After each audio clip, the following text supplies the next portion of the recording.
¿Ves? Ya Ahora está. sí que ha salido. Pues Está nada, grabando. todo tuyo. Vale, empezamos entonces. Sí, Bueno, buenas tardes. A ver, esto viene un poco debido a que el otro día hubo una especie de cruce de opiniones, ¿verdad?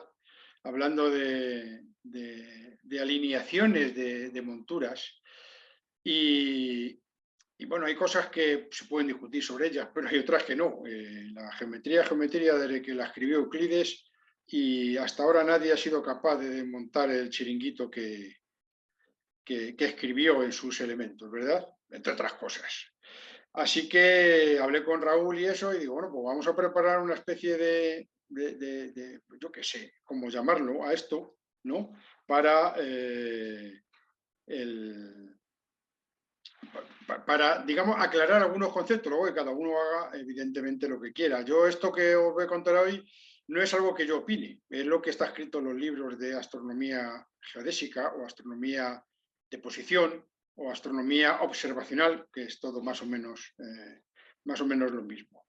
Se trata de daros los elementos básicos para que luego además tengáis criterio y cuando leáis algo por ahí, pues seáis capaces de discernir entre una cosa o la otra, o lo que es una opinión o lo que es teoría pura y dura. Yo sé que hay hay que me oye que sabe de lo que voy a hablar con mucho, y lo mismo hay otros que no saben de que, o sea, no conocen o no tienen los conocimientos más básicos aquí, así que me perdonáis que yo os voy a pasar una presentación, os voy a poner un simulador bueno, una especie de construcción geométrica que yo tengo fabricada para mis alumnos, para ver esos conceptos de los elementos básicos que hay en la esfera celeste. ¿Correcto? Así que, dicho lo cual,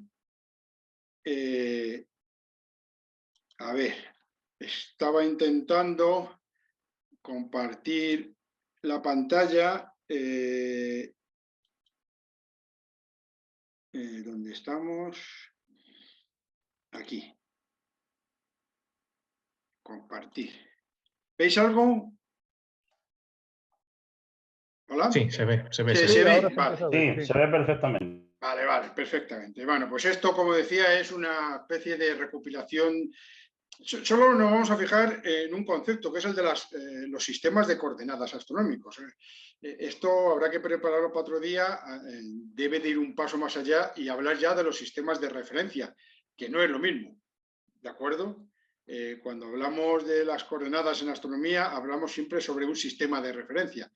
Pero bueno, eso, como he dicho, es un paso más avanzado que de momento no conviene no conviene adelantar. ¿Todo esto por qué? ¿Qué ocurre o qué se ve cuando yo veo el espacio? Viene alguien del espacio y mira hacia la Tierra, pues vería algo parecido a eso, ¿verdad? Bueno, a eso o a esto, ¿qué quiere decir? Que no hay nada que nos indique el arriba, abajo, derecha, izquierda, no hay direcciones principales así a priori en ningún caso, ¿correcto?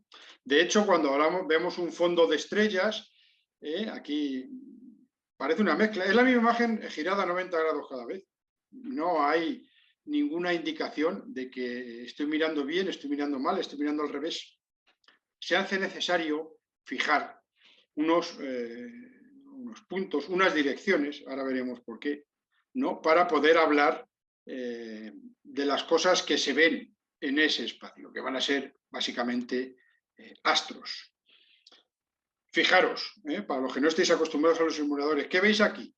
¿Alguien es capaz de decirme qué se ve aquí? Aparte de estrellas, claro. ¿Nadie?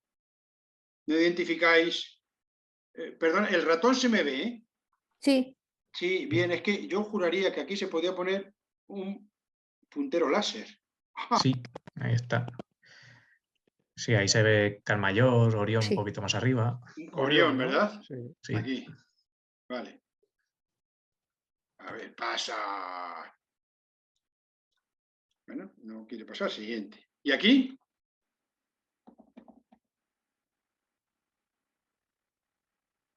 Ahí se ve también Orión, pero Orión da la haciendo el vuelta. pino. Sí, porque se ve Orión haciendo Aldebarán, el las pino. Pléyades. Las ¿Y por Pléyades qué todo. Orión haciendo el pino? ¿Qué tiene esta que no tenga la otra?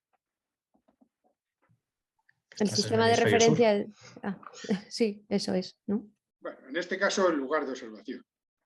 Esto yo creo que lo puse en Adelaida, en Australia, ¿correcto? Hemisferio Pues sur. evidentemente aquí se ve otra vez Betelgeuse, o sea, se ve Orión, pero aquí el cinturón y vemos aquí M42, ¿verdad? Que está como al revés, pero claro, lo de al revés es una cosa que tiene que quedar aclarada hoy, qué significa eso de al revés o encima de, ¿vale? Bueno, esto que sirva, como decía, de introducción. Sí, perdón. Perdón, pensé que alguien decía algo. Podéis preguntarme cuando queráis, no hay ningún problema. Bueno, todo el mundo sabe lo que son las coordenadas geográficas, no vamos a entrar en más detalles. Solo recuerdo que la longitud, en este caso de un punto A, se da respecto de Greenwich, es una convención totalmente convencional. ¿Correcto? Igual que la latitud es un valor absoluto, se mide desde un lugar natural, la longitud no. Y ahora también veremos por qué. Eso es la Tierra. Pero ¿qué sensación tengo cuando miro al cielo? Aparte de que es muy bonito, de que todo lo que miro está a la misma distancia. Está compuesto con más o menos puntos brillantes, más puntos conforme más oscuridad hay, pero no tengo ninguna sensación de que las cosas estén más cerca o más lejos. Eso es lo que da lugar hace más de 2000 años a crear el concepto de la esfera celeste. Esfera que además ha mantenido hasta hace relativamente poco tiempo en el tiempo, ¿no? Tengo la sensación de que todo está sobre una esfera de radio indeterminado, que se mueve todo junto, todo al limón, producto de la rotación de la Tierra alrededor de su eje. O sea, la esfera en principio celeste está fija, la Tierra rota alrededor de su eje. La sensación que tiene un observador sobre la Tierra es que la Tierra está fija y que la esfera celeste rota en dirección contraria. Aquí tenéis una simulación de lo que sería la esfera celeste, con el eje del mundo, el eje alrededor del cual gira la Tierra y la Tierra aquí dentro de la esfera celeste. El radio de la esfera es indeterminado. Puedo poner el número que yo quiera. Eso hace que la Tierra sea tan pequeña como yo quiero. De hecho, en astronomía, la Tierra se considera puntual prácticamente en todas las situaciones, salvo cuando se observan objetos muy próximos a la Tierra, objetos del sistema solar, en donde el radio terrestre no es despreciable, ¿correcto? En cualquier otro caso, la Tierra es como si fuera un punto. ¿Qué elementos, a partir de esto tan simple que es la Tierra, un punto, una esfera de radio indeterminado y el eje del mundo, vamos a definir un montón de elementos? Y para ello os voy a llevar... ¿Veis esta, verdad? Sí. ¿Me estáis viendo la nueva pantalla? Creo que sí. Sí, otra vez la esfera, pero no está en la presentación ya, ¿verdad? No es el fondo azul. Con fondo blanco, ahora. Un fondo blanco, sí, sí. vale. Vale, sí. Se mueve. ¿Lo veis que se mueve? No, mover no se mueve. No se mueve nada. No. Es que tengo mis dudas de que al compartir la pantalla... a ver, ¿dónde está esto? Al compartir la pantalla, ¿has compartido la presentación? Es que, claro, no, vale, perdona. Cuidadito, vale. Que no es baladí, que no funciona. Por eso lo estoy preguntando. Con PowerPoint pasa. ¿Ha cambiado? Ahora sí, ahora vemos ahora que sí, tienes abierto un programa de... Y se mueve, ¿no? Sí, ahora se ve mover. Vale. Esta parte es la que más me gusta. Esto es un modelo... Bueno, un modelo 3D de la esfera celeste y el montón de elementos que voy a empezar a definir. Repito, son muchos triviales, están aquí metidos en capas, ¿vale? Entonces, en principio, yo lo que puedo considerar es la esfera celeste, el eje del mundo, el ecuador terrestre, es el plano perpendicular al eje de rotación. Cuando lo proyecto sobre la esfera, obtengo lo que se llama el ecuador celeste. Lo estoy aquí recorriendo, ¿verdad? En el borde. Estaba bien, ¿no? Pero esto lo es desde cualquier lugar. No tiene nada que ver donde yo esté. ¿Qué ocurre cuando me voy a un lugar? Automáticamente, en cualquier lugar, aparece una cosa que se llama el plano del horizonte. ¿Correcto? Plano del horizonte, esto si lo pusiéramos así de canto, yo estaría situado aquí arriba, donde se ve el ratón. ¿Vale? ¿Y por qué no lo pongo aquí? Porque la esfera que está aquí dibujada en color azul, la Tierra, es tan pequeña como yo quiera. El plano del ecuador celeste es la proyección del ecuador terrestre sobre la esfera celeste. ¿Correcto? Y eso es único de cada lugar. Solo cuando estoy en un lugar, repito, puedo hablar de arriba, abajo, etcétera, etcétera. ¿Vale? El horizonte divide a la esfera celeste en dos hemisferios, el hemisferio visible y el hemisferio no visible. Aquí no hay invisibles, es no visible porque queda por debajo del horizonte. Y automáticamente que tengo el plano del horizonte definido, tengo una recta muy importante, que es la vertical del lugar, única para cada lugar. En cada lugar hay una vertical y solo una. Los extremos de la vertical me producen arriba un punto, el cenit, y abajo otro punto, el punto nadir. ¿Correcto? Esto lo veamos desde donde lo veamos, conserva perfectamente la geometría. ¿Vale? Esto va a dar lugar a poder definir el primer sistema de referencia, el primer sistema de coordenadas del que vamos a hablar, que es el sistema de coordenadas horizontales. Asociados a este elemento del horizonte, que repito es único, a ver dónde están, hay otros elementos importantes, que son los almicantarat, todos los planos paralelos al plano del horizonte, a diferentes alturas, producen una serie de círculos menores sobre la esfera celeste que se llaman almicantarats o almicantaradas, ¿vale? Bueno, ahí hay un montón de ellos, evidentemente hay infinitos. Vamos a quitarlos de aquí.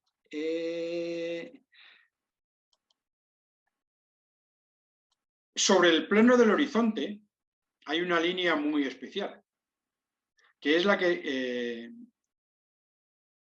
se obtiene por intersección del plano del horizonte y de un plano vertical muy especial, que es este de aquí, que pasa por el cenit y que pasa por el polo celeste, que es el meridiano del lugar. Este plano, lo veis ahí, yo espero que esto tenga suficiente resolución, ¿verdad?, para verlo. Lo veis ahí ahora casi de frente, ¿vale? Ese plano del meridiano del lugar intersecta al plano del horizonte, conforma una línea que se llama la línea meridiana. El meridiano es el plano, la meridiana es la línea. En los extremos están el punto norte y el punto sur. ¿Correcto? Perpendiculares a ellos hay otra línea que es la del primer vertical y que contiene los puntos este y oeste, los 4 puntos cardinales que, como veis, tienen origen astronómico. ¿Correcto? Ahí aparecería el primer vertical. El primer vertical es el plano vertical, o sea, que contiene a la vertical del lugar, que es perpendicular al meridiano.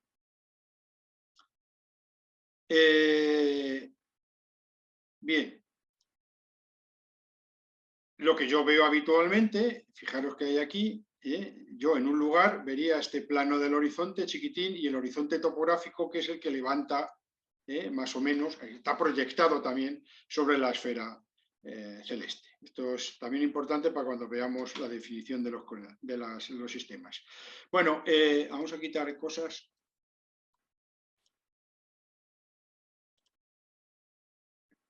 Para el sistema ecuatorial que vamos a definir después, vamos a dibujar el ecuador. Ahí aparece. Los paralelos, todos los planos paralelos al plano del ecuador, que se ve aquí en color morado, todos estos planos azules, son los paralelos celestes. Tienen una ventaja, y es que tienen la misma declinación todos ellos. ¿vale? Hay dos paralelos especialmente interesantes, que son los trópicos, los límites en los cuales se mueve la trayectoria anual del Sol.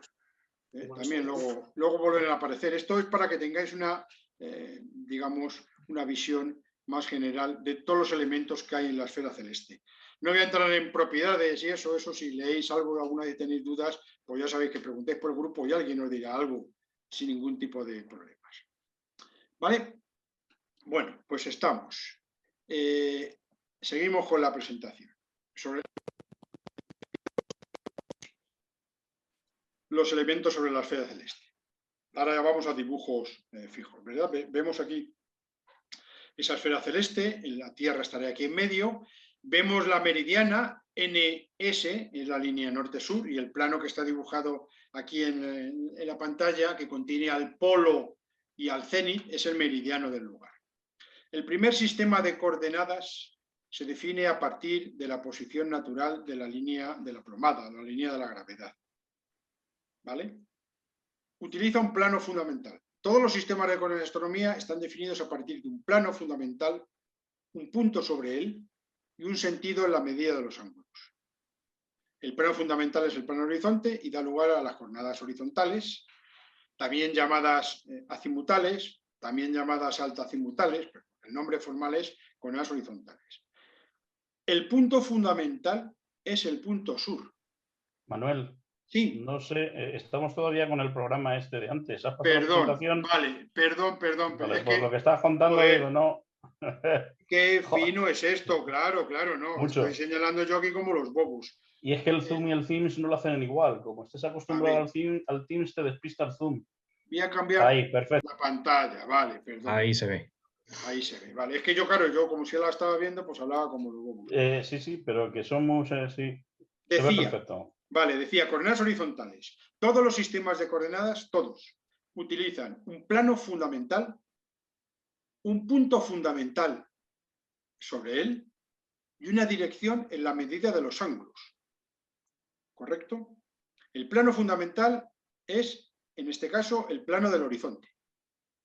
Esto significa una cosa, y es que en cada lugar el sistema de coordenadas horizontales es diferente, porque el plano de coordenadas, porque el plano del horizonte es diferente. Eso por principio, o sea, no lleva mucha discusión. Sobre el plano del horizonte, que está perfectamente definido como el plano perpendicular a la línea de la plomada, que como decía es única en cada lugar, ¿vale? Sobre ese plano del horizonte se elige un punto. ¿Cuál? El punto sur. Aquí decía antes, se ve la meridiana norte-sur, la intersección del plano horizontal con el meridiano del lugar, y el punto sur, que es el que está más lejos del polo norte. El otro extremo de la meridiana, el punto norte, es el que está más cerca del polo norte. Este dibujo está referido evidentemente al hemisferio norte, al hemisferio boreal. Si nos vamos al hemisferio sur, el polo estaría dibujado por aquí. ¿Correcto? Bien. ¿Por qué? Porque, como veremos, la altura del polo, ya lo sabemos, la altura del polo sobre el horizonte es positiva, pero si es negativa, pues la latitud es negativa.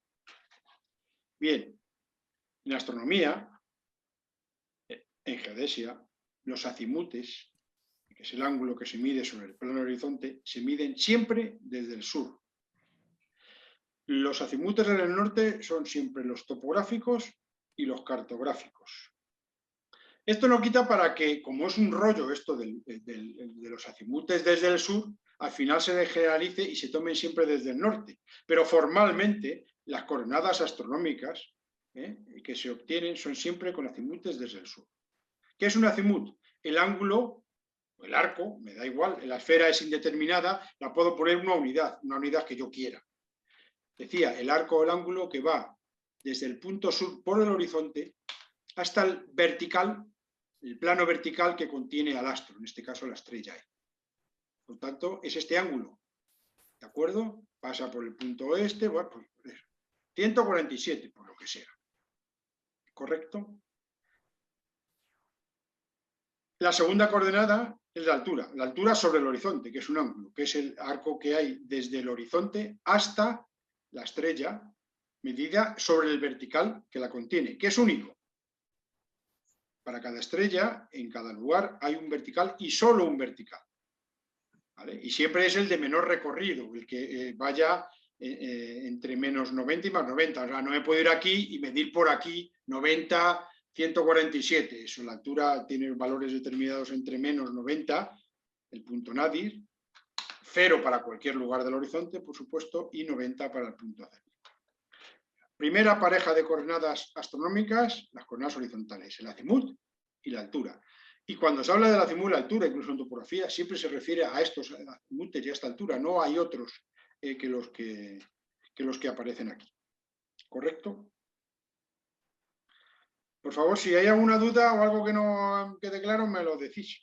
Sin más. No te preocupes, si hay cualquier duda, preguntamos, ¿vale? Vale. De momento todo clarísimo. Todo clarísimo, muy que bien. A ver, para ir relacionando esto con el conflictillo del otro día, no, conflicto, no era ningún conflicto, era simplemente un intercambio de pareceres. Para reconstruir este sistema de coordenadas, se construyen las monturas que se llaman antazimutales. Y ahí tenéis dos ejemplos. Bueno, el Dobson lo reconoce, pero es que eso formalmente es igual que cualquier otro equipo que tenga una plataforma nivelante. ¿Para qué? Para ponerlo horizontal. Hay que poner el plano horizontal. ¿El plano de qué? El plano en el cual se miden los ángulos horizontales, el limbo horizontal. Aquí está representado por este círculo. Aquí estaría, bueno, hay algunos dos que no tienen nada, simplemente se mueven. Los que tienen círculo graduado y, por supuesto, los que se han automatizado, pues llevarán sus codificadores. Es igual, los ángulos los mido sobre ese círculo horizontal. Si la plataforma nivelante no se coloca correctamente, el sistema que reproduce no es un sistema de coordenadas horizontales. Será un sistema de coordenadas casi horizontales. Y un limbo vertical, aquí representado con el movimiento vertical del tubo. Aquí está el circulito graduado que recoge el ángulo de inclinación de este anteojo, ¿verdad? Es un anteojo también astronómico. Bueno, esto es un esquema de un goniómetro, pero es exactamente lo mismo. Necesito, para poder medir o replantear coordenadas horizontales, una montura altazimutal, que es como se llaman ese tipo de monturas, ¿correcto? En este caso, aquí os fijéis la Tierra, en un punto cualquiera, el plano horizontal está de esta manera. Aquí puedo definir un sistema cartesiano con el X en la dirección del este, la Y en la dirección del norte, es tangente al meridiano del lugar, y el eje de las zetas con la dirección a la línea de la gravedad, a la vertical del lugar. ¿Correcto? De tal manera que las monturas altazimutales representan y permiten utilizar directamente un sistema de coordenadas horizontales. Una consulta, Manuel. Dime. El eje Z, si lo prolongas hacia el centro de la esfera, no pasa justo por el centro. Ya, porque ese dibujo que os he puesto representa a la Tierra en su verdadera forma.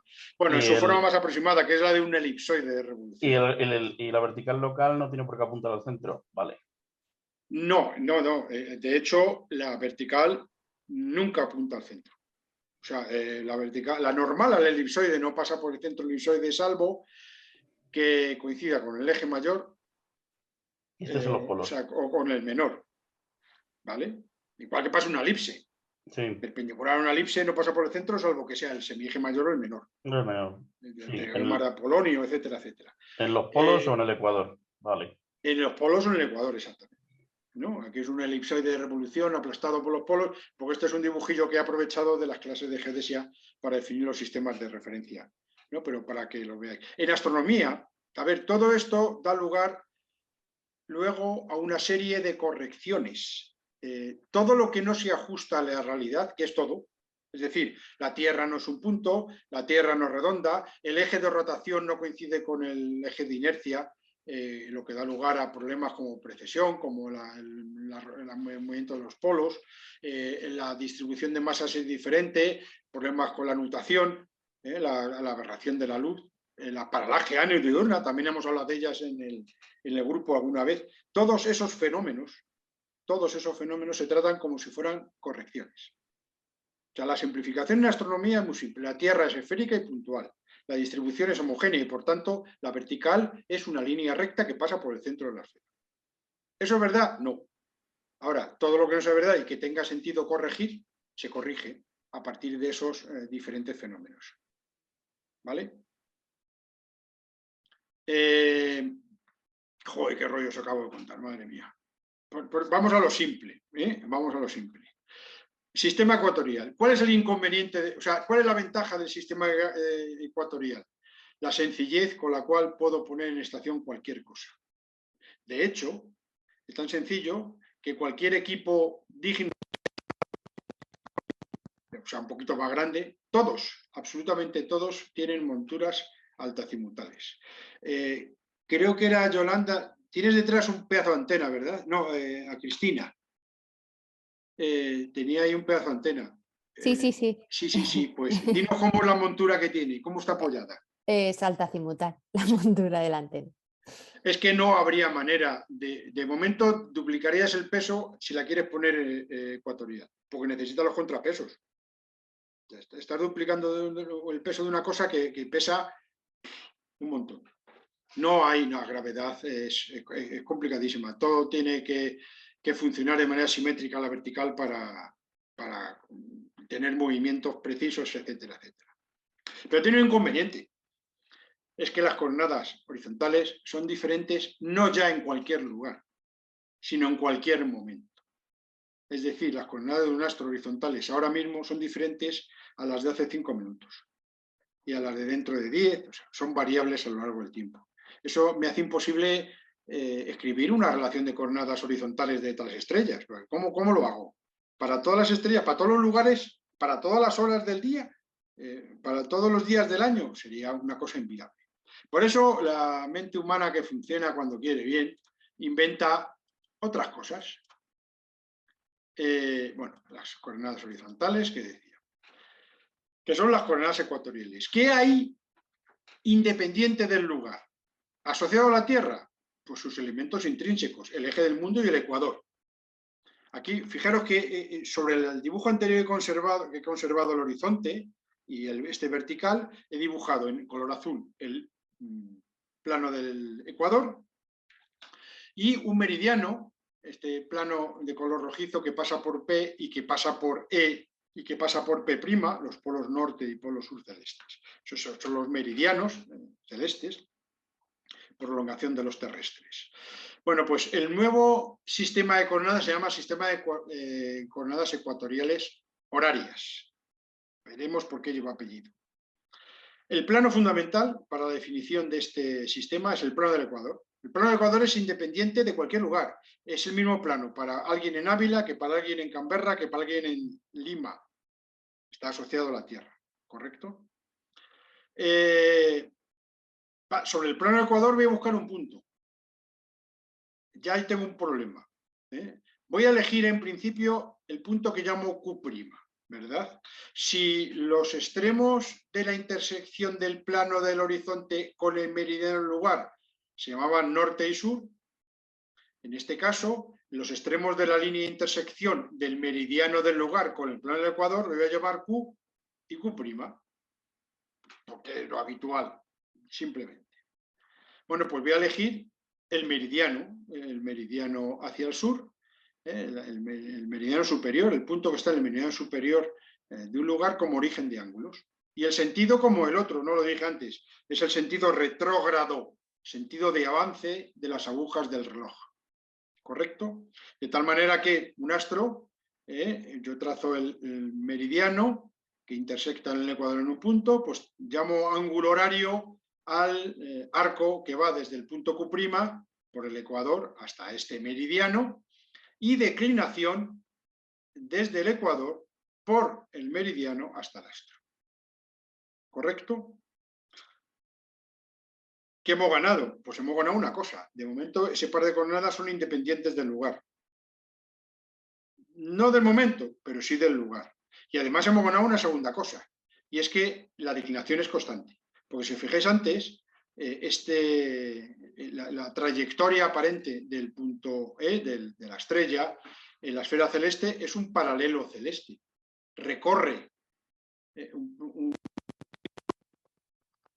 del eje del mundo.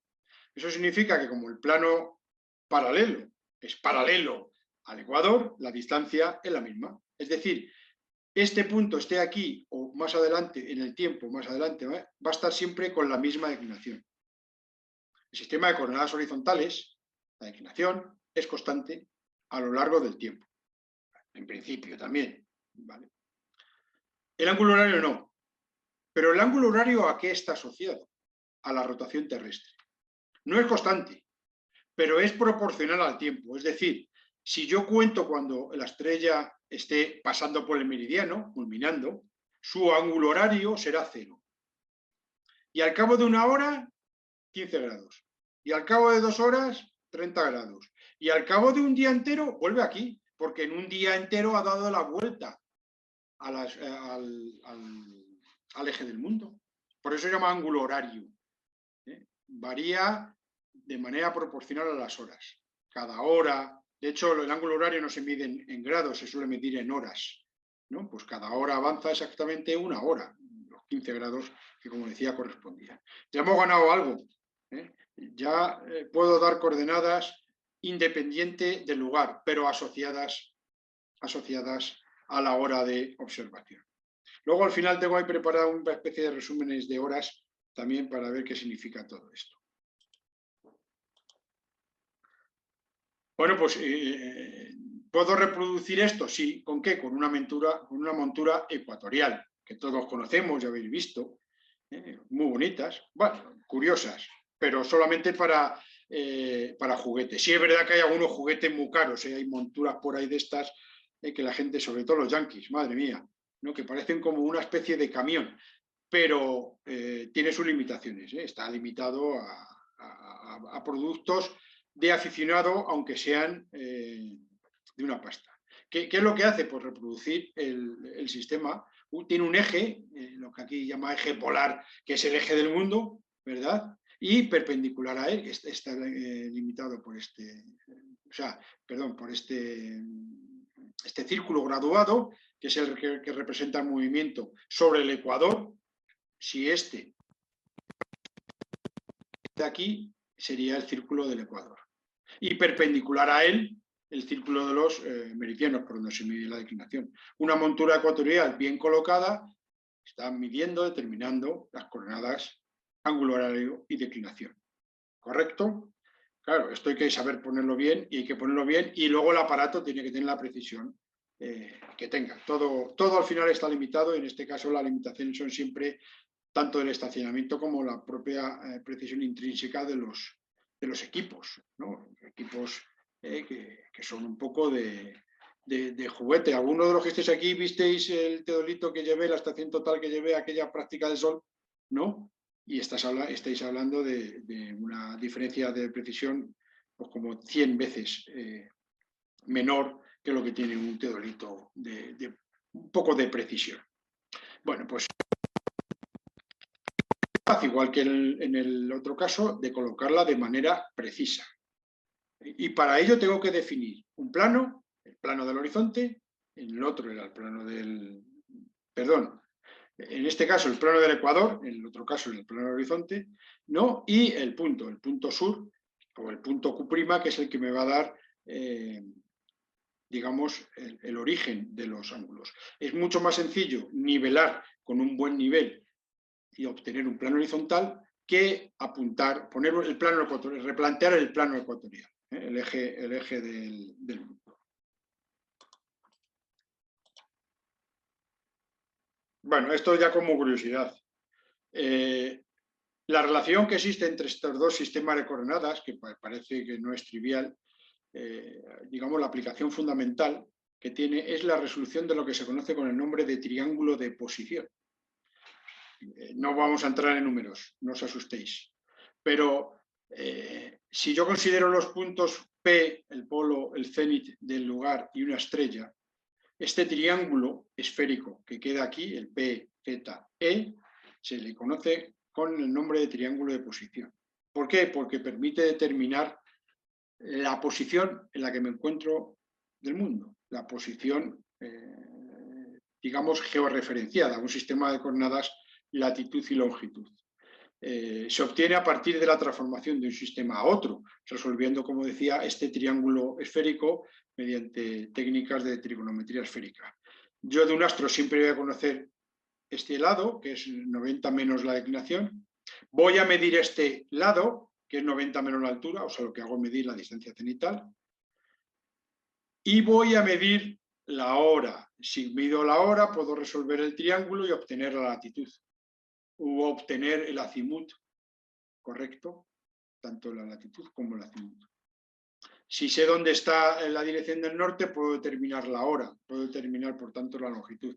Esto es básico en náutica. Nosotros de náutica poca idea, pero los únicos que estudian trigonometría esférica y astronomía de posición en esta España nuestra son los de náutica, los ingenieros náuticos, no sé si los aeronáuticos y los topógrafos. Los demás lo han borrado de los planes de estudio.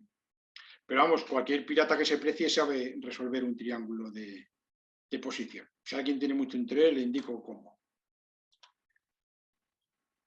Seguimos con los sistemas de coordenadas, que es lo que estábamos. Vamos a dar un paso más allá. Voy a colocar la esfera celeste, si os fijáis, en otra posición. He puesto el... no hacia arriba del lugar, ¿verdad? Tengo aquí el plano del ecuador, anaranjado, y he dibujado de manera extra este otro plano que voy a llamar el plano de la eclíptica. Ya sabemos que la Tierra gira alrededor del Sol, el plano que determina, que no es un plano ni nada parecido, se llama el plano de la eclíptica. Bueno, en astronomía geodésica, aparentemente, es el Sol el que se mueve alrededor de la Tierra, proyectado sobre la esfera celeste. ¿Correcto? Ya Copérnico sabía que la esfera en la que estaba el Sol, igual que la Luna, igual que era diferente a la estrella, a la esfera de las estrellas, la esfera de las fijas, como la llamaba, ¿correcto? Porque tenía un movimiento diferente.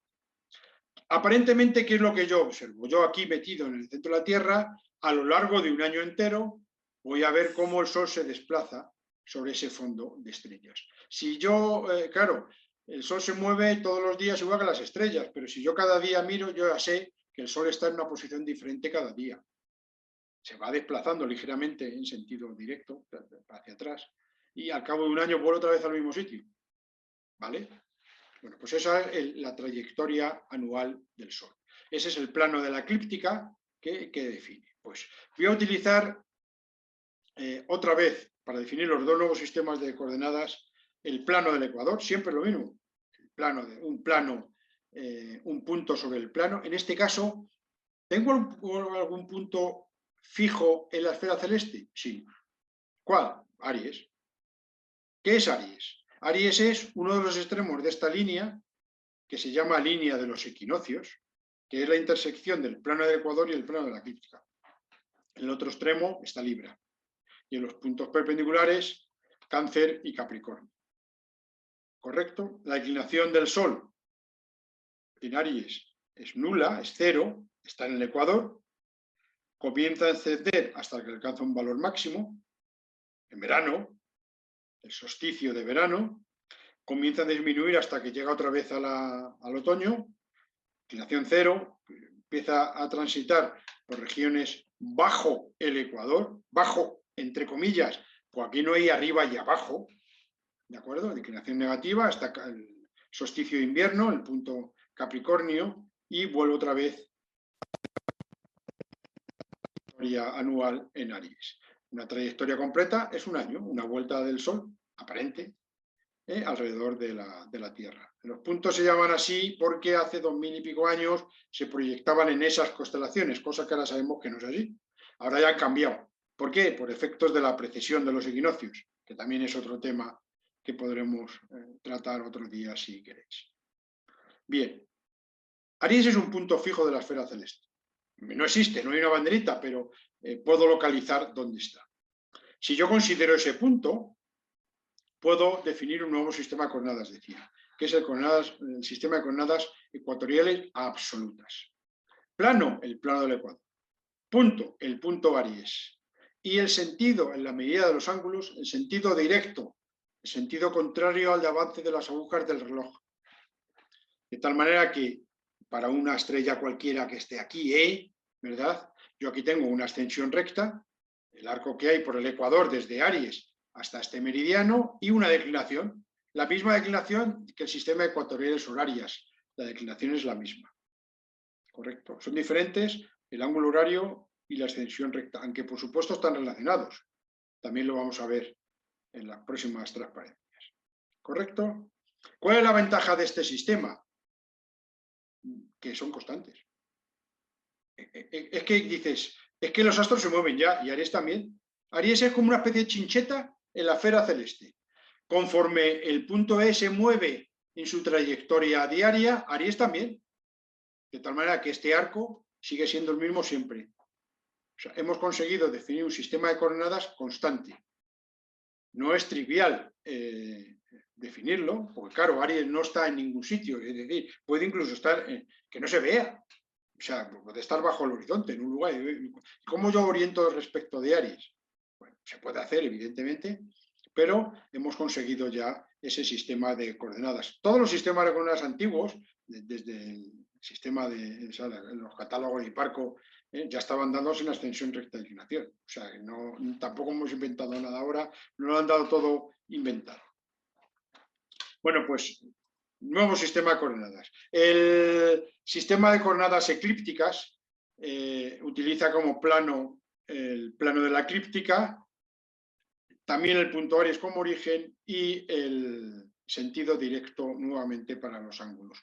De tal manera que la longitud eclíptica sería el arco de eclíptica desde Aries hasta se llaman máximos de longitud que pasa por la estrella, y la latitud eclíptica, que es este arco amarillo que está aquí dibujado hasta la estrella, medido sobre este máximo de longitud, que se llama.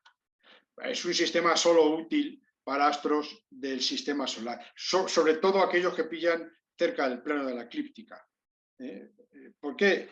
Todos los planetas, excluyendo ya a los enanos, ¿no? y muchos de los asteroides, tienen órbitas muy próximas a la eclíptica. Por tanto, estudiando las variaciones en longitud eclíptica da idea de esos movimientos.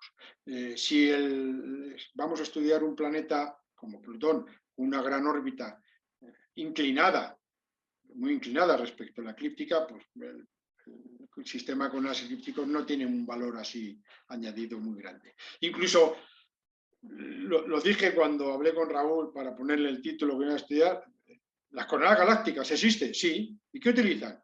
Un plano fundamental. ¿Cuál? El plano galáctico. El plano que pasa por la zona más ancha de la lenteja que supone la Vía Láctea, ¿verdad? La galaxia de la Vía Láctea.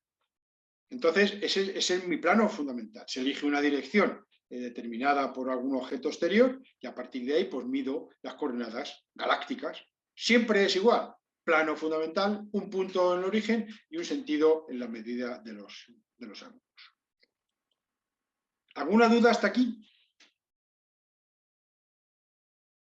Calláis, vale. De momento, por mi parte, bien. Vale. De momento, bien. Bien, bien, todo bien. Esta es la parte más bonita. ¿Cómo relaciono las coordenadas ecuatoriales horarias y las coordenadas ecuatoriales absolutas? Porque pensemos, yo la cojo, voy a ver estrellas, u objeto Messier, me da igual, y manda una chuleta con una lista de coordenadas que pone M1, ascensión recta de inclinación. Eso es independiente del lugar y del momento, las coordenadas son constantes. Pero claro, si yo voy al campo, yo necesito conocer la y la altura, porque si no, ¿cómo lo pongo? ¿Cómo lo hago? O en su defecto, el ángulo horario y la declinación. Bien. Queda relacionar el sistema de coordenadas ecuatoriales horarias al sistema de coordenadas ecuatoriales absolutas. Perdón,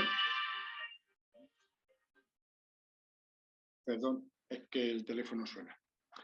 Decía, queda relacionar el sistema de coordenadas horarias a ecuatoriales absolutas. También el de ecuatoriales horarias al de horizontales, pero eso ya incluye trigonometría y no es para explicarlo así por Zoom. Correcto. Bien. La relación es muy simple. Está aquí escrita. ¿Vale? Y se llama nada más y nada menos que ecuación fundamental de la astronomía de posición. No he visto ecuación más fundamental y a la vez más simple que esta. Normalmente cuando uno escribe ecuaciones por ahí, las leyes de Kirchhoff, para los que habéis estudiado física, y digo, madre mía, integrales por lo menos de 3 en 3, o sea, no. Teta igual a alfa más h. Alfa es la ascensión recta y h es el ángulo horario. ¿Qué es teta? La hora sideria. Para cualquier astro, aquí está representado una estrella en el ecuador, pero si estuviera a una determinada distancia del ecuador me daría igual, siempre se verifica que la hora sideria del lugar es igual a la ascensión recta de cualquier astro más su ángulo horario. Y para el caso del punto Aries, para el caso del punto Aries, la ascensión recta es 0, que es el origen. La hora sideria es el ángulo horario. ¿Esto a qué da lugar? Vamos a ver ahora la definición. ¿Qué es la hora sideria? El tiempo que hace que pasó Aries por el meridiano superior de un lugar. ¿Correcto? Si yo busco Aries, espero a que pase por el meridiano y pongo el cronómetro en marcha, dentro de 24 horas siderias, vuelvo otra vez hasta el mismo sitio. Y mientras tanto va recorriendo el plano del ecuador. Desde el principio, ya viendo, cuando llega aquí han pasado 12 horas, ¿verdad? Y otras 12 por las 24 horas siderias. Esto es la expresión que me permite pasar de coordenadas ecuatoriales horarias absolutas o viceversa, porque nada más que basta despejar aquí. ¿Qué es lo que necesito conocer? La hora a la cual voy a hacer la observación, porque ya sabemos que el ángulo horario no es constante, depende de la hora. ¿Correcto? ¿Cómo mido la hora sideria? Bueno, eso ya es otra historia, porque lo de la hora sideria... Yo recuerdo una visita que hice a un observatorio antiguo, del siglo XVIII. Ahora, en el siglo XX que estuve, no viajé en el tiempo, estaba ahí, lo tenía como de museo visitable, y la gente estaba mirando sorprendida un panel con 2 relojes, que me miró mi mujer, digo, es que tiene, uno marca el tiempo civil, el tiempo solar, y el otro es un reloj de hora sideria, para poder, digamos, obtener las observaciones, o contar las observaciones, ¿no? Registrar las observaciones que se hacen. Ahora, se hace todo de manera automática, pues se hace en cualquiera y luego se transforma, pero entonces en muchos observatorios había relojes de horas siderias. ¿Para qué? Para esto. Todas las coordenadas astronómicas están referidas siempre a la hora sideria. Esto. Hasta aquí. Como nadie ha preguntado, entiendo que no hay ninguna duda. La otra parte a la cual hacía referencia en el sistema de coordenadas, ya sé cómo medirlos, ya sé cómo reproducirlos con las monturas. ¿Y esto de la hora para qué me sirve? Me sirve para orientar, porque cuando yo pongo una montura ecuatorial, por ejemplo, todo el mundo apunta al menos una estrella. ¿Qué es lo que está haciendo con eso? No estáis orientando la montura, estáis determinando el valor de la hora sideria. Estáis determinando, por tanto, la dirección en la que está el punto Aries. Cuando yo cojo una montura y apunto a una estrella y le pongo en el círculo su ascensión recta, si es manual, ya acabo de colocar el 0 en la dirección de Aries. Si es automática, pues le digo, estoy apuntando a la estrella, le das el botón y él ya te da los cálculos, pero lo que está determinando es exactamente dónde está en punto Aries. ¿A partir de qué? De el ángulo horario que tiene esa estrella y de la longitud que evidentemente hemos metido en el programita que hace la alineación, ¿verdad? ¿Esto cómo se relaciona con esto de las coordenadas? A la hora de alinear, utilizando terminología astronómica, un telescopio. También, digamos que es la base de lo que apareció el otro día en la discusión, ¿no? De cómo uno lo hacía con una, con 2, con 3. Hay básicamente 3 posibilidades a la hora de alinear un telescopio. Ahí lo tenéis escrito. Con una estrella. Una estrella requiere, por supuesto, que conozca la latitud y longitud, ¿vale? Pero necesito necesito conocer la hora sideria para determinar el ángulo horario. Si no, no puedo orientar el telescopio en el plano ecuatorial, ¿correcto?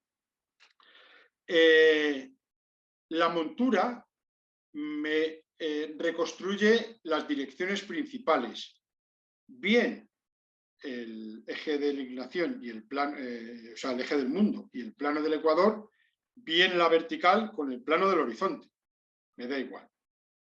Esas direcciones tienen que estar perfectamente reconstruidas. Si están mal, yo puedo alinear una estrella, pero cuando me veo a otro sitio, el resultado va a ser erróneo. ¿Cuánto de erróneo? Tanto como estén de mal puestos los ejes principales del plano del horizonte o el plano del ecuador. Si están mal, pero muy poco mal, pues el error que tengo es poco y a lo mejor es suficiente para lo que yo quiero hacer, que es buscar objetos Messier, que al final pues los veo y ya está, ¿correcto? Pero tienen que estar mal. Para poder reconstruir ese sistema de coordenadas con una estrella, necesito que el equipo esté correctamente, más correctamente posible estacionado. ¿Y si utilizo dos? Bueno, pues si utilizo dos, tengo que tenerlo también. ¿No también? Pues no, porque al tener una segunda estrella, correcto, digamos, el error que yo puedo tener a la hora de estacionar el telescopio, bien porque no he puesto el eje de la polar bien en la polar, bien porque no he nivelado correctamente, bien porque no he apuntado directamente al norte, queda compensado con el conocimiento de las dos estrellas. Pero en ningún caso sustituye a conocer la posición correcta. Una dirección en el espacio, o sea, un sistema de coordenadas en el espacio queda determinado por 3 vectores linealmente independientes. Y solo 3, y además 3, no pueden ser 2,5. Si me falla uno de ellos, no tengo un sistema de referencia, un sistema de coordenadas. Con 2 vectores en el espacio no hago absolutamente nada. Necesito algo más. Entonces, necesito esos 3 elementos. Que pueden ser, como decía, el cénit, una estrella y el punto sur. Bueno, pues son 3 direcciones, me da igual. Ya las mezclas que queramos hacer con ellas son suficientes. Me valen 3 cualesquiera. El polo, el cenit y el norte. El polo, el cenit y el punto Q'. 3 estrellas, pues 3 estrellas. ¿Correcto? Por eso, la buena de todas es utilizar 3 estrellas. ¿Qué ocurre con 3 estrellas? Con 3 estrellas me da igual cómo esté colocada la montura. Puedo incluso ponerla boca abajo. Si alguien se atreve a poner un Dobson boca abajo, lo puede poner. Apunto a 3 estrellas y al final esto que veis aquí, que es un Helmer 3D, para los que habéis estudiado matemáticas, en este caso tenéis un Helmer en el espacio con una traslación, un vector traslación, un factor de escala, m, y 3 giros. ¿Correcto? En nuestro caso, como el punto de estación es el mismo, la traslación y el factor de escala me queda eliminada y me quedo con 3 giros. Si yo coloco mis ejes de la montura, sea ecuatorial, sea altazimutal, de cualquier manera, repito, boca abajo, tumbada, es igual, y miro a 3 estrellas y tengo sus coordenadas, lo que va a hacer el sistema, claro, si está automatizado, si no hay que hacerlo a mano, me va a calcular para cada punto que yo quiera mirar cuáles son las 3 rotaciones que tengo que aplicar a mis direcciones para que me apunte bien. No tengo ninguna necesidad de estacionarla bien. Esto no quiere decir que haya que hacerlo así, porque tiene sus inconvenientes. Una montura ecuatorial tiene la ventaja de que el seguimiento que pueda hacer, si está automatizada, y si no, pues nada más que darle a una de las ruedecitas, sea la de ascensión recta, ¿verdad? O sea, no hay movimiento en declinación, el seguimiento que puede hacer es mucho mejor y no tiene que estar pegando saltos. Por supuesto, si hablamos de astrofotografía y tal, ya la cosa es más complicada, pero una buena montura te va calculando los desplazamientos, ¿no? Y aunque siempre se busca el movimiento limpio, solo una ascensión recta, podría hacerlo sin ningún tipo de problema. Os he dicho que las monturas grandes son siempre altazimutales. Se mueven los dos ejes la cantidad que corresponde y se acabó. O sea que con 3 estrellas me da igual cómo la coloque. Lo más cómodo es mirar 3 estrellas, intentar poner lo mejor posible y así la montura irá lo mejor posible. Y os durará toda la vida, que esto también se estropea. ¿Está claro? Los sistemas de coordenadas, cómo se orientan en el espacio. Bueno, muchos habéis estado en alguna observación, tenéis telescopio, veis cómo funciona. Yo creo que esto os tiene que sonar del todo. ¿Vale? ¿Alguna dudita? Bueno, pues para terminar es todos los sistemas de coordenadas que yo espero que, perdón, ¿y puedo utilizar más de 3 estrellas? Puedo utilizar toda la gente de la gana. El problema es que para 3 rotaciones solo necesito 3 direcciones. Si tengo más, al final lo que puedo plantear es un sistema para resolver por mínimos cuadrados. Y si tengo 1000 estrellas, pues tienes 1000 y tienes un sistema de 1000 ecuaciones con 3 incógnitas. Pero el problema es el mismo. Tienen más precisión, aunque una cosa que me gustaría dejar clara es que el límite de precisión siempre está en la que te marca la montura, el equipo que corresponda, y los desajustes que se produzcan a la hora de estacionar. Los desajustes los puedo arreglar con los mínimos cuadrados, pero la montura de una precisión de 10 minutos es que son 10 minutos. No puedes sacar, de donde no hay, no se puede sacar. Es un principio básico en ingeniería y en la vida. Entonces, si alguien utiliza el EQMOD, pues, puedes utilizar un montón de estrellas para orientar. Sí, pues hace eso. 3 direcciones y todas las que tiene de más, pues a los mínimos cuadrados. ¿Correcto? ¿Sabéis lo que son los mínimos cuadrados? No, no lo sabéis. Sí. Sí, menos mal. Los físicos sí. Los físicos sí, los demás no. Pero cuéntalo. Es un sistema muy curioso. ¿Inventado por quién? El loco de Lagrange. Por Gauss, madre mía. Gauss. Bueno, hay dudas, hay dudas. Pero bueno, vamos a dejárselo a Gauss, que era muy listo, ¿no? Consiste en hacer mínima la suma de los cuadrados de los residuos a un valor. Bueno, 3 estrellas. Para acabar, he hablado del tiempo siderio. ¿Qué es eso del tiempo siderio? ¿Por qué se utiliza el tiempo siderio y no se sustituye por? ¿Por qué ¿por qué no utilizamos normalmente el tiempo siderio en vez de otros tiempos? Bueno, al final está claro que la vida se rige por el tiempo solar, por el sol, por el movimiento del sol, el día, la noche, etcétera, etcétera. Y el tiempo siderio, para los que estéis acostumbrados a utilizar simuladores de esto, ¿no? Veis mucho el cielo, miráis mucho al cielo, veis que el sol cada día se proyecta en un sitio diferente, se va trasladando, se va desplazando casi 1 grado al día. ¿Correcto? Casi 1 grado al día, ¿no? Hasta cumplir con los 360 grados a lo largo del total del año. Entonces, el tiempo siderio no vale, porque ahora diría que comienza el día, siendo de noche, por ejemplo, el día siderio, pero dentro de 6 meses comenzaría de día. Habría un desfase de 12 horas, sería de locos, ¿no? Estamos a mediodía, sidería, sí, pero no hay sol. O sea, no habría manera de seguir con aquello. Por eso se utiliza el sol. Bueno, yo aquí os he puesto, para que las tengáis muy rápidas, las definiciones de tiempo y de días que más se utilizan en astronomía, ¿verdad? Como he dicho, el tiempo siderio, que es referido al punto vernal o al punto Aries, y se define el día siderio como el intervalo de tiempo que transcurre entre 2 pasos consecutivos del punto Aries por el meridiano superior de un lugar. Un día siderio tiene siempre 24 horas siderias. O sea, el día se divide en 24 partes iguales que se llaman horas siderias. Y es local. El día comienza cuando Aries está en el meridiano superior. ¿Correcto? Esto es importante.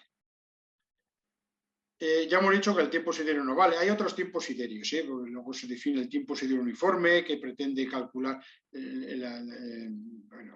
corregir esos fenómenos que he mencionado antes, algunos de ellos, pero sin entrar en más detalles.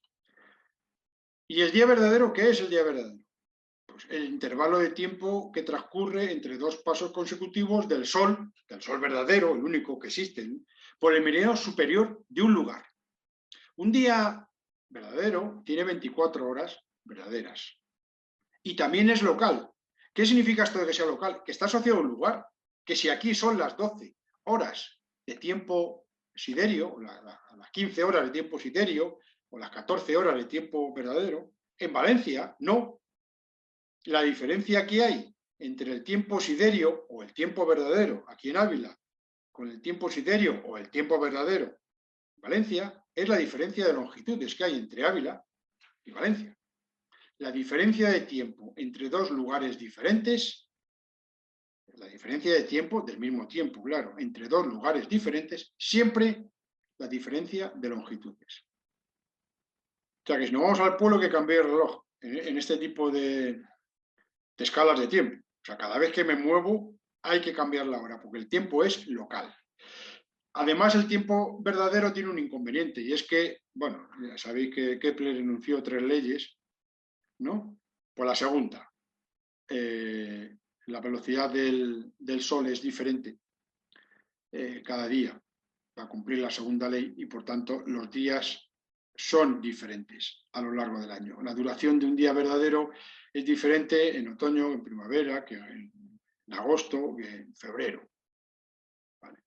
¿Cómo arreglamos eso? Pues definiendo lo que se llama el sol medio. Para llegar a él se define un sol previo, un sol ficticio, que es un punto teórico que se mueve por el plano de la eclíptica con velocidad angular constante y obligado a coincidir con el verdadero en los dos únicos lugares que puede coincidir, el perigeo y el apogeo de la órbita. Un segundo sol ficticio, un segundo sol, un punto, digamos, ideal, es el que representa al sol medio, que es un punto que se mueve por el plano del ecuador, obligado a coincidir con el verdadero en Aries, perdón, con el ficticio. Ahí pone verdadero, aquí, pero está mal. Esto por hacer las cosas deprisa. Con el ficticio en Aries y en Libra. De tal manera que tengo un punto moviéndose por el ecuador continuamente a velocidad constante. Eso ya me vale como patrón de medidas. Los días medios, el intervalo de tiempo que transcurre entre dos pasos consecutivos del Sol medio por el meridiano superior de un lugar, se llama tiempo medio, día medio, tiene 24 horas medias y sigue siendo local. La diferencia entre el tiempo verdadero y el medio se llama ecuación de tiempo, es variable a lo largo del año y no excede de los 16 minutos. Es una gráfica que suele aparecer en todos los relojes solares y que lo que me indica es exactamente eso, la diferencia entre lo que marca el reloj de sol, que es el tiempo verdadero, ¿correcto?, respecto al tiempo que va en mi reloj, que todo el mundo dice, no, con respecto al reloj, marca otra hora. Bueno, pues el tiempo del reloj que llevamos es tiempo medio. Bueno, pues con el sol medio, el tiempo medio, hemos arreglado casi todo, salvo dos cosas. Primero, que el día comienza a mediodía, o sea, cuando el sol está sobre el horizonte. Para ello, para evitar eso, se define el tiempo civil. Simplemente se define el día civil como el intervalo de tiempo que transcurre entre dos pasos consecutivos del sol medio por el meridiano inferior de un lugar. De esta manera, cada día civil comienza a medianoche, como es lo habitual. La diferencia entre el tiempo civil y el tiempo medio son 12 horas. También medias.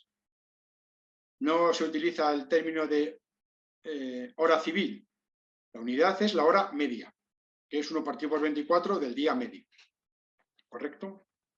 Hay un tiempo civil que significamos respecto de los demás, que es el de un lugar concreto. ¿Cuál? Greenwich. ¿Por qué? Porque es el origen, como ya sabemos, desde 1800 y pico, al elegirlo como meridiano origen. A ese tiempo civil de Greenwich se le llama tiempo universal, el Universal Time, del cual se definen el UT0, el UT1, el UT2, en función de una serie de correcciones que introduzcamos y de las cuales no voy a entrar. Simplemente decir que UT1 coincide con la escala GMT, el Greenwich Mean Time, el tiempo medio en Greenwich. La hora Zulu, que el otro día decía, y nadie entró al trapo, porque os habría engañado a todos. No, la hora Zulu es la hora media en Greenwich, sin añadir o quitar la hora o 2 horas de adelanto. Sin embargo, todas las horas son locales. Todas las horas son locales, incluso el tiempo civil.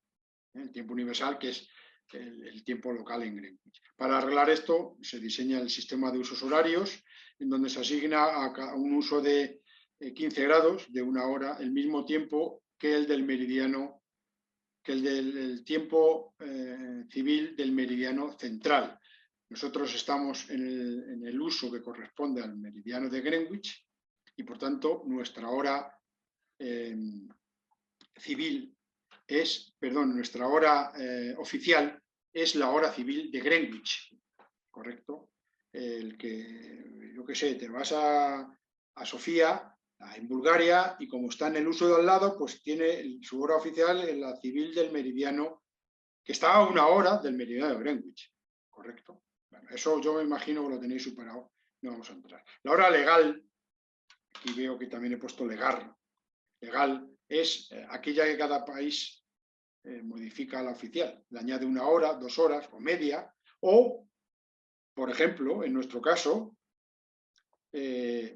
casi las 4 provincias gallegas pillan en el uso de al lado, correcto, y España decide que ese territorio de la península caiga también dentro del uso en el que está el resto de la península, con Baleares. Por tanto, la hora legal que hay en Santiago, no la que le correspondería con el sistema de uso, la hora oficial que le correspondería de manera formal, sino 1 hora más de la que le corresponde. ¿Correcto? ¿Por qué? Porque, joder, anda, que los que vivan por la zona ya van a tenerlo claro. Ahora salto, ahora no salto. Depende de dónde estés, hay 1 hora, otra hora, pero moviéndote en un territorio relativamente pequeño. Esto, por ejemplo, los yanquis lo tienen más fácil. En cada estado hay 1 hora y hay veces que, bueno, cuando saltas de estado tienes que cambiar la hora. Bueno, pero es un territorio muchísimo más grande, no tienen en absoluto nada que ver. Ay, vamos a negro. Ay, qué dolor. Preguntas. Yo ya no quiero seguir dando la paliza. Así que si tenéis alguna duda, alguna curiosidad, yo la contesto, ¿me la sé o no? Si no me la sé, me la invento.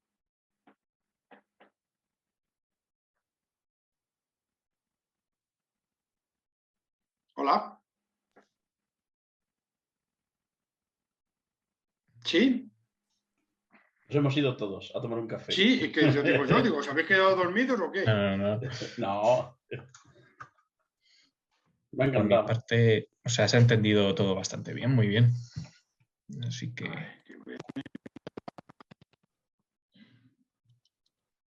a ver, ¿dónde estamos aquí? ¿Cómo sale aquí esto? Madre mía.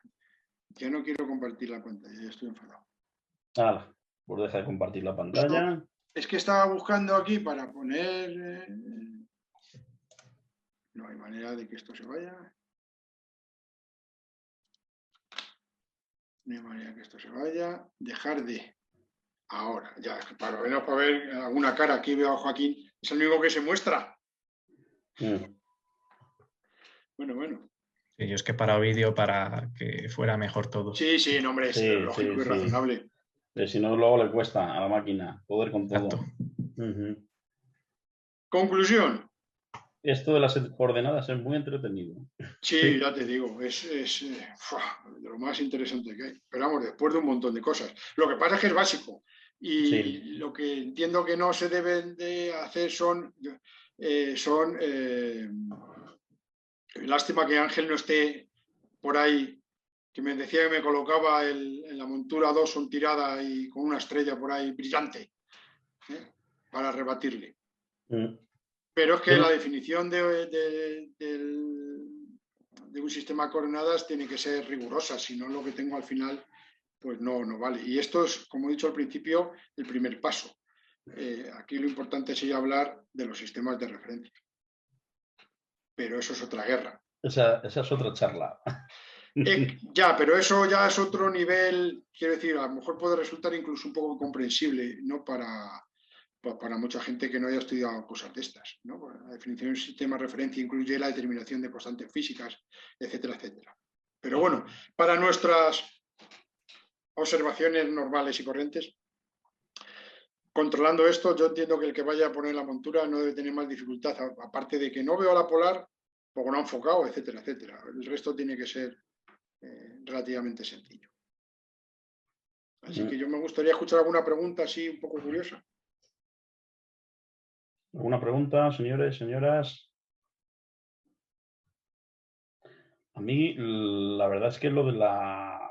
Yo ya tengo claro que si algún día me compro un telescopio va a ser GoTo. Ya me pilla mayor todo lo de el intrascopio, las ecuatoriales, el contrapeso, ya me va a pillar mayor. Entonces, bueno, que la máquina haga todo esto por mí. Ah, mira, por aquí Ángel sí que tiene Ángel está una duda escribiendo, en sí. el chat. Igual está en el curro y no puede hablar. Oh, muy malo eso, ¿eh? Tío, No, tiene que tirar de las orejas. ¿Eh? A ver De hecho, si estaba escribiendo. estaba sí. escribiendo, a ver si llega la duda. Bueno, si llega, a ver el chat. Que yo vea. Es que no lo tenía Es yo verdad, abierto, es verdad que ha dicho... Si no, habéis escrito un montón de cosas. Ha dicho esta Bueno. mañana que estaba en el ordenador y no tenía audio, ni audio de voz suyo, ni audio de... sí que escuchaba, pero no podía hablar. Es verdad que lo ha dicho, así que nos lo escribirá por aquí. A ver, alguien pregunta aquí. Entonces, si estuviera... Pero ya lo habéis contestado. Claro. Eso no vale. Esa era Entonces fácil. no me van a pagar. Esa era muy facilita. Eso era muy fácil, claro. A ver, hay muchas posibilidades, pero tampoco esto da para mucho. Yo esto, la presentación me la he montado hoy porque yo esto me permito el lujo, cuando lo explico en clase, de dibujarlo todo en la pizarra con tiza de colores. ¿Y cuántas clases te lleva hacerlo? No, esto, a ver, esto con todo, porque no he escrito ecuaciones. Esto con todas las transformaciones, yo estoy con la parte de esta astronomía casi un mes más o menos. Hay que desarrollar todas las ecuaciones, todas las correcciones, toda la parte, luego de observaciones, que esa parte no he entrado, pero todo esto que se explica mola mucho para ver objetos Messier, pero mola mucho para determinar la latitud del lugar. ¿No? Sí, para hacerlo al revés, no para mirar hacia afuera, sino para la localidad hacia adentro. Claro, entonces, pues un mes más o menos. Y yo esta parte no la tengo, no la hago en presentación de ordenador, la hago en la pizarra con tiza de colores. Manías de los viejos que ya me considero casi. Entonces le pongo todos los casos de cuando estás en el polo, ¿qué ocurre? Pues que los paralelos y los almicantaras son los mismos. Exacto. Tienes un inconveniente y es como orientas. El sistema de coordenadas horizontales tiene un problema inmenso. Si es que no tienes punto sur. Exacto. El punto sur está indeterminado. Por cualquier dirección es sur. Es sur. O sea que... Mira, por aquí. Cuando la montura está a 2 estrellas perfecta, ¿por qué si se alinea a 3 estrellas dicen que se exagera el error de cono? Y la precisión entonces, tras alinear a 3 estrellas, es... Pero por eso, por error de cono, ¿por qué? Preguntan. Esto del error de cono es la primera vez que lo escucho. Bueno, es una manera muy curiosa de que la gente está de los... que darle un nombre a un error que en realidad se llama error de colimación, ¿verdad? De colimación del introscopio, además. Porque el eje del introscopio no coincide con el eje óptico del mismo. ¿Qué ocurre? Que como el movimiento que tiene está capado, solo gira alrededor de su eje, el eje de colimación, el eje del óptico, produce un cono alrededor del eje mecánico. ¿Correcto?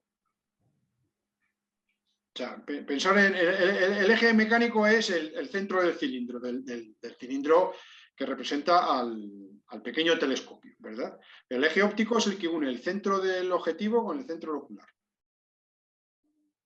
Si esos dos rectas no coinciden, hay error de colimación. Cuando yo giro alrededor del eje mecánico, del eje del tubo, el otro eje que no coincide con él me va generando una superficie que es una superficie cónica de sección circular. Es lo que se llama eje de cono. Correcto. Entonces, si el equipo que quiero estacionar tiene error de cono, cuando yo pongo la polar en su sitio, la estoy poniendo conforme el eje óptico.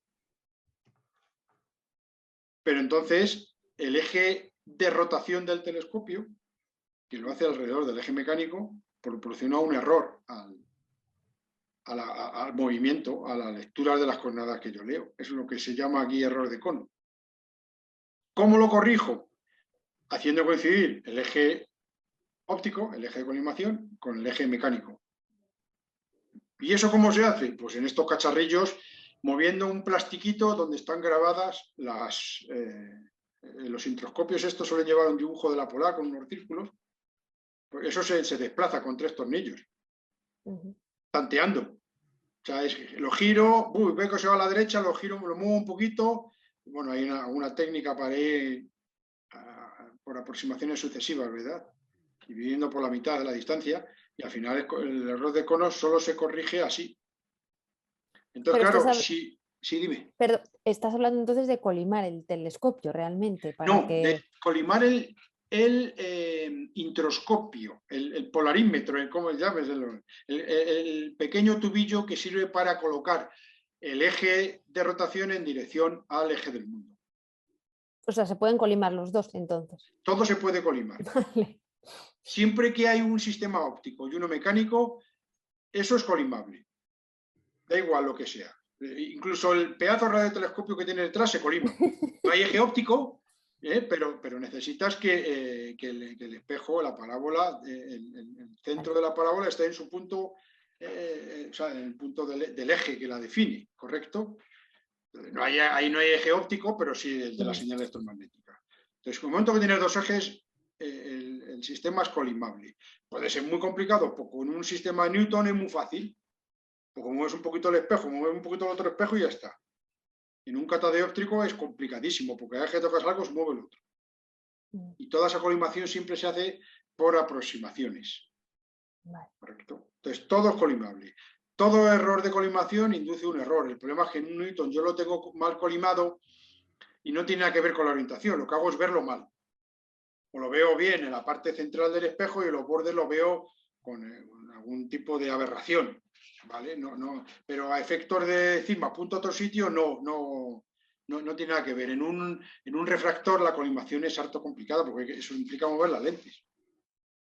Entonces hay que conseguir que la lente, el centro óptico de la lente esté alineada, estén todas alineadas. Un refractor que tenga 8 o 9 lentes, a ver cómo colocas eso, ¿no? Y que luego, claro, estén bien orientadas. O sea, eso, colimar un refractor es de laboratorio. Colimar un reflector es de, bueno, además si os hace Paco unos tornillos se hace en el momento, o sea, sobre la marcha, no tengo ninguna dificultad. Hablo del introscopio. La colimación se hace simplemente moviendo el gráfico que define la posición de la polar, que suelen venir con un dibujito de la osa mayor o con unos círculos. Eso al final estoy buscando la palabra, pero no sé cómo se llama. Es un grabado que hay sobre un plástico. No tiene más misterio. Es colocarlo en el eje. Si está mal colimado eso, tiene error de cono, la orientación es mala, yo oriento 2 estrellas y cuando vea por la tercera no está donde debería de estar. Pero no porque el telescopio no esté colimado, sino porque que no está bien colocado en su posición.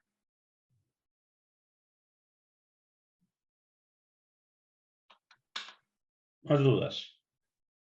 Claro, dice, ¿por qué a 3 estrellas se exagera más que a 2? Es que con 2 estrellas tú no puedes determinar el error de cono, salvo que esté perfectamente colocado. Porque el error que te sale es debido al error de cono y al error de estacionamiento. Salvando las distancias, el símil mecánico sería, si tú tienes una banqueta con 3 patas, siempre apoyan en el suelo, pero si la haces de 4, con la 4ª pata tienes un problema. Si no forman las 4 un plano. Pues aquí pasa lo mismo con el eje óptico y con el eje mecánico. Si no están perfectamente alineados, cuando buscas la siguiente no está donde debe estar. Pero no es un problema de buscar 3 estrellas, es un problema de que con las 2 primeras y los ejes desalineados, la tercera no aparece en su sitio, entre comillas. No, nunca. Nunca. O sea, no. Bueno, sí, aparte... No, por muy bien que lo haga, jamás, dentro de un margen de error. Estamos hablando de precisiones con equipos de estos de uso habitual, de los que tenemos por aquí y tal. Estás hablando de precisiones del orden de minutos de arco. O sea, Todo lo que sea más pequeño de minutos no existe en esos equipos, por construcción. O sea, no es que es malo, no, si no es ni malo ni bueno, es que es lo que es. La cosa está limitada. Si tú puedes construir una montura que tenga más precisión, muy claro, pero te cuesta 10 veces más y pesa 10 veces más. Entonces, claro, al final todo se arregla con dinero y lo construyes y luego lo tienes que calibrar. O sea, no vale con decir, bueno, ya la tengo, o sea, pensar, hablando astronómicamente, el anteojo de pasos meridianos que hay en el Retiro en Madrid, el Observatorio Astronómico Nacional, con el que se determina la latitud del punto astronómico fundamental en Madrid. Estamos hablando del siglo XVIII, cuando se construye el observatorio, el Real Observatorio del Buen Retiro de Madrid. Ese telescopio es un telescopio de pasos meridianos, o sea, tiene movimientos capados. Son 2 pilares de hormigón en dirección este y oeste, un eje y un telescopio que solo cabecea. O sea, todo el movimiento que hace es a lo largo del meridiano, nada más. Por eso se llama anteojo de pasos meridianos. Lo que hace es observar alturas de estrellas cuando pasan por el meridiano. Estuvo durante 3 años, 3 campañas, haciendo observaciones para calibrar el telescopio. Tanto internamente, lo que es el anteojo, como la puesta en marcha del meridiano. En Lleves, en Guadalajara, sigo viendo el radiotelescopio que tienes atrás, el primer radiotelescopio que construí en Guadalajara estuvo, según me dijeron, hasta 3 años participando en proyectos mundiales a efectos de calibración. O sea, los datos que recogía no los utilizaban, simplemente los utilizaban no como datos para incorporarlos al conjunto de observaciones, sino como datos para calibrar, para autocalibrar el radiotelescopio. Por las deformaciones que tenía, por la manera de seguir, o sea, son cacharros en los cuales se invierte una cantidad ingente de dinero, de recursos, y que cuando están terminados, dicen, bueno, pues ahora voy a tirar 3 meses, 8 meses, o 12, el tiempo que haga falta para medir con esto y ver exactamente cómo funciona, y poder calibrarlo y darle una respuesta a cada uno, porque cada uno funciona de una manera diferente. Estructuralmente, es decir, la parte mecánica del equipo. Entonces, claro, ¿se puede hacer eso de manera amateur? Sí, pero hombre, uno es amateur con un telescopio que puede alcanzar. Si a mí me dice que tengo que gastarme 5 millones de euros en un telescopio, pues bueno, vale. Hombre, si fuera rico, pues vale. Pero si no, no llega la cosa. O sea que, y ese es el límite siempre de la precisión. Por mucho que quiera yo aquí, es que esto me da siempre, es que me quedan errores, es que no termina de afinar. Hay que tener presente que para qué quiero esto. Búscame M12 y que cuando enchufe el ojo vea M12, sí, pues ya está. ¿Que tengo un error de un segundo? Pues es que no tiene sentido hablar de eso. Aparte que había que hablar de que con las punterías a los telescopios hay que utilizar oculares con retículo, determinar el error de colimación cuando tienes un ocular con retículo, etcétera, etcétera. Y nadie lo hace, al final pones las cosas en medio del campo. Es lo que hay. Pero es divertido, de narices. Y si no hace frío... Muy divertido. Hay rato. Leo aquí que el método mínimo cuadrados lo descubrió Gauss, pero también Legendre por separado. Por eso me sumaba bien a L. No era Lagrange, sino que Legendre. Legendre, sí. Legendre le dirán los franceses, Legendre, sí. Legendre, sí. Es que sí, porque uno lo declara que lo descubre, pero existen notas en el otro, de apuntes suyos. Gauss es que era muy suyo, ¿no? Entonces, cualquier cosa que leía lo rellenaba los márgenes de notas.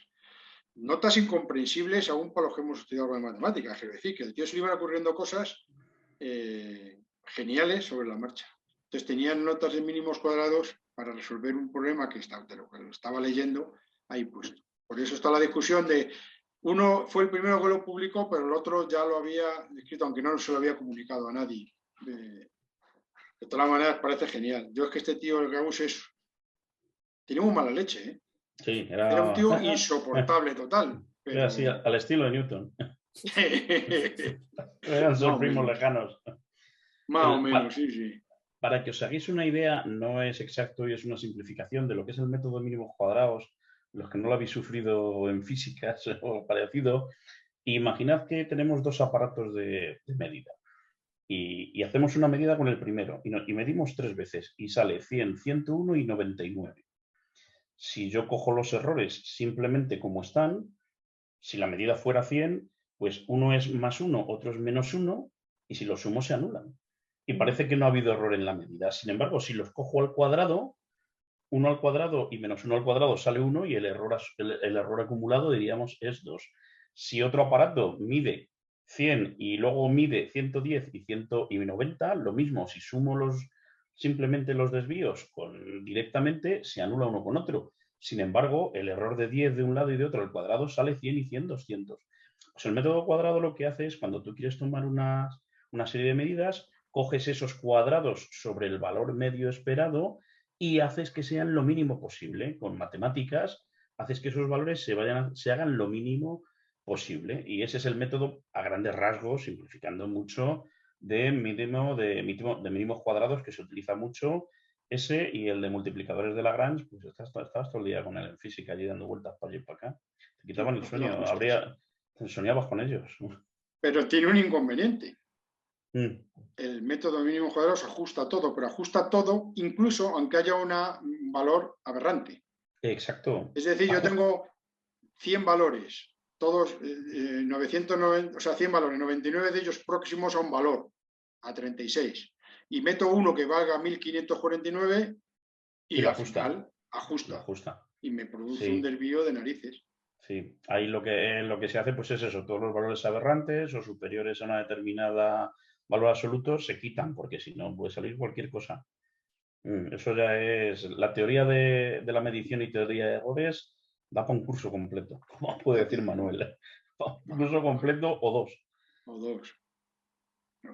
Pero bueno, ahora es fácil, ahora te lo hacen las maquinitas.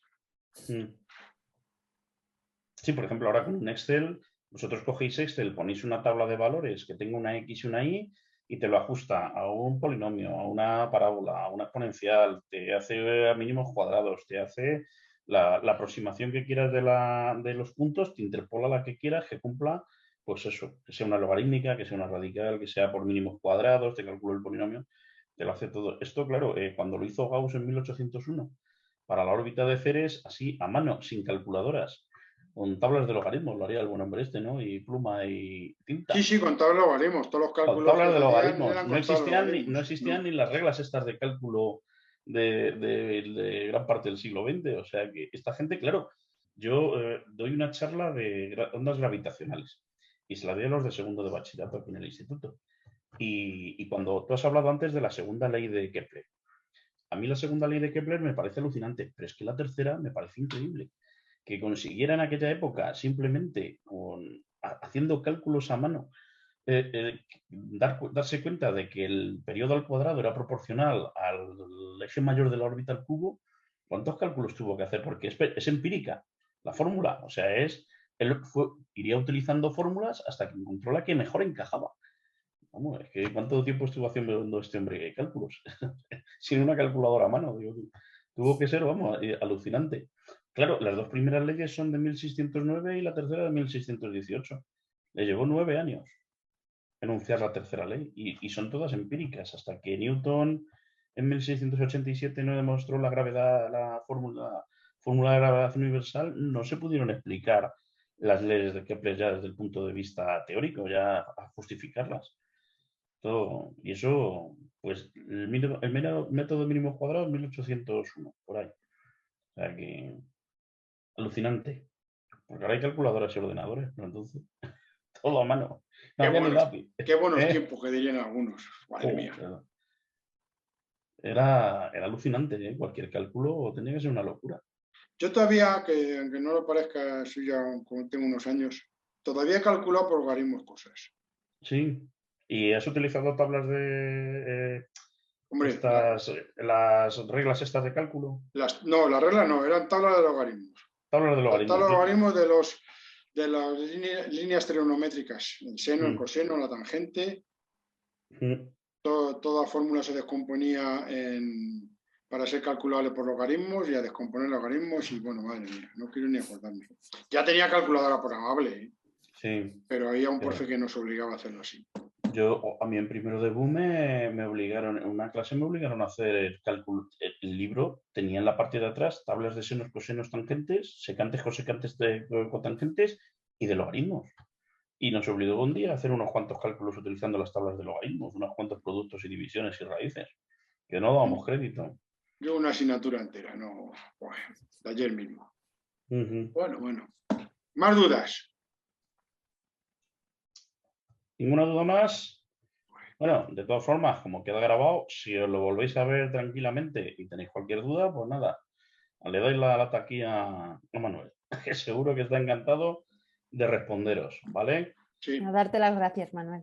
Muchísimas gracias, Manuel, porque muchas gracias, ha sido muy un instructivo. lujazo. Un lujazo. Sí, ha estado muy estas bien. charlas.